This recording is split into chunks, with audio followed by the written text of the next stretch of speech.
আর এই মুহূর্তে যে খবরের দিকে আমরা নজর রাখবো, 2014 সালের টেট নিয়োগ দুর্নীতি মামলায় সিবিআই রিপোর্টে ব্যাপক বেনিয়মের ইঙ্গিত দেওয়া হয়েছে। নকল ওয়েবসাইটের মাধ্যমে লোক নিয়োগের অভিযোগ, ফেল করাদের পাস হিসেবে দেখিয়ে নিয়োগ, বেআইনি নিয়োগের তথ্য বিচারপতিকে জমা। বিচারপতি মান্থার এজলাসে জমা সিবিআই এর আরও প্রার্থীর মামলায় যুক্ত হবার আবেদন। সবাইকে এই মামলায় যুক্ত হবার অনুমতি আদালতের। আপনাদেরকে জানিয়ে রাখবো, 2014 সালের টেট নিয়োগ দুর্নীতি মামলায় সিবিআই এর তরফ থেকে রিপোর্ট পেশ করা হয়েছে এবং সেই রিপোর্টেই ব্যাপক বেনিয়মের ইঙ্গিত দেওয়া হয়েছে।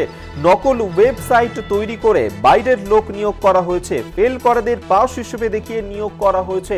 এছাড়াও একাধিক ক্ষেত্রে বেআইনি ভাবে নিয়োগ করা হয়েছে, এমনটাই কিন্তু বলা হয়েছে সিবিআই এর তরফ থেকে যে রিপোর্ট পেশ করা হয়েছে সেই ক্ষেত্রে। আপনাদেরকে আরেকবার জানিয়ে রাখবো যে 2014 সালে টেট পরীক্ষার ক্ষেত্রে দুর্নীতির মামলায় সিবিআই এর তরফ থেকে রিপোর্ট পেশ।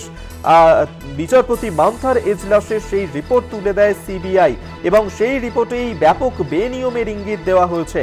নকল ওয়েবসাইট তৈরি করে বাইরের লোক নিয়োগ, ফেল করাদের পাস হিসেবে দেখিয়ে নিয়োগ করা হয়েছে, এমনটাই কিন্তু এই রিপোর্টে তুলে ধরা হয়েছে।